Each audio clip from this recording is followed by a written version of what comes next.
report, as I say, but I'm looking for my sidekick. Yes, gone missing. Take my eyes off him. Where is he? Matthew?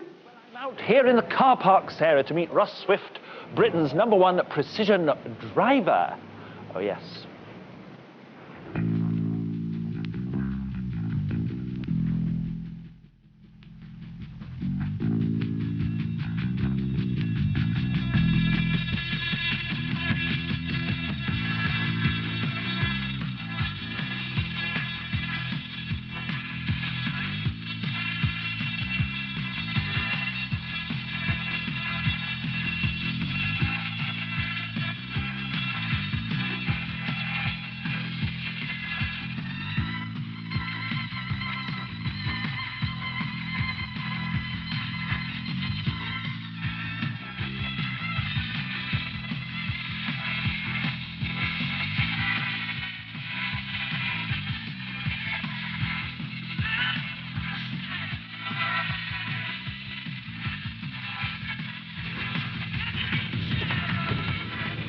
And here he comes now. Hold on to your hat, but... Come on, Paul. Well done. Good man. Hello, Russ. How are you? Precision driver. Splendid. Hi. Hello, Paul. Nice to see you. Well done. Good heavens. Now, you haven't always done this kind of work, have you, Russ? No, I used to be a milkman, a van salesman. I served my time as I can't imagine why you changed your job, really.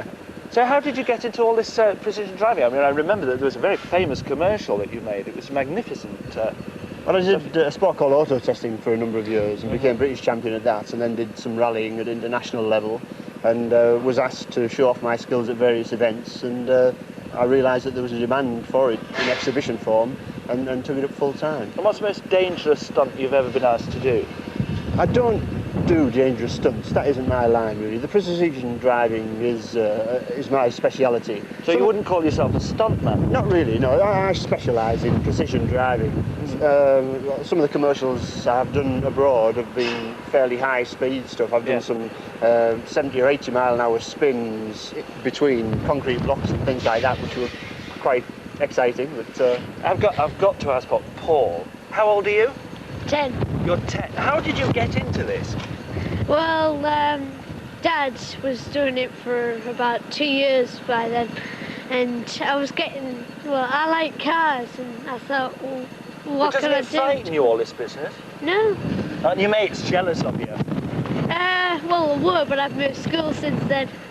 Well, I must warn children be very careful. Grown-ups don't do it at all. Have you ever been involved in an accident? Yes. You have? Yeah. It's a worry. When I went to France, this truck had burst its oil pipe all over the track. I didn't see the oil all over the track, and I went into the oil and smashed right into the pit wall. And were you in this car of yours? Yeah. Who made this car for you? Rainbow Junior Cars. Rainbow Junior Cars? Oh, I think we'll get the commercial in. Why not? I think so. It's absolutely splendid. Is it a scale model? Yeah. Yeah, it is. What would you... Do you have any advice for anybody, just briefly, if they get involved in an accident? Don't panic. Don't panic. Very good. I think it's worthwhile spending some time at a skid school or something like that, or having some tuition in how to control a skid. Unless you can actually control a skid instinctively, most people would tend to panic and stand on the brakes, which is probably the last thing you should do.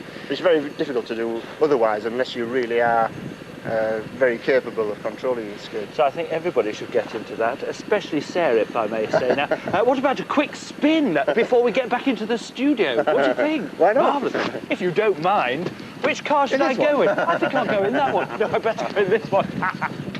Going to drive? Follow us, Paul, follow us. You mean drive it? What's going on, Sarah? Get me out.